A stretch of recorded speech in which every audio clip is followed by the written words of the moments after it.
Welcome to the Salmon Runs YouTube. Enjoy the video. You begin by putting your Bluetooth keyboard into pairing mode and verifying it has charge. This avoids mid-setup dropouts. Once the keyboard blinks, open iPad settings, tap Bluetooth, and select the keyboard name to pair it. After the iPad confirms connection, switch to Roblox so the app recognizes input. Make sure the app is up to date. This direct start gets you into the game quickly and prevents wasting time on irrelevant steps. Once paired, test the keyboard in Notes or Roblox chat to confirm characters register. Then, try common game controls, arrow keys or WASD for movement, space for jump, and enter for chat. Roblox reads standard keys, but some games vary.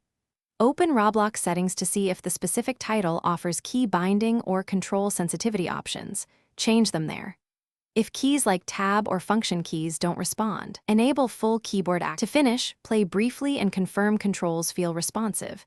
Make small adjustments in Roblox or accessibility settings as needed.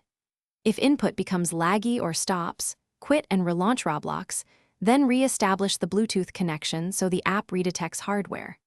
If problems persist, forget the keyboard in settings and repair it, check keyboard battery level and firmware, and update the iPad OS and Roblox app. Troubleshooting tip: forgetting and repairing often resolves invisible pairing conflicts quickly.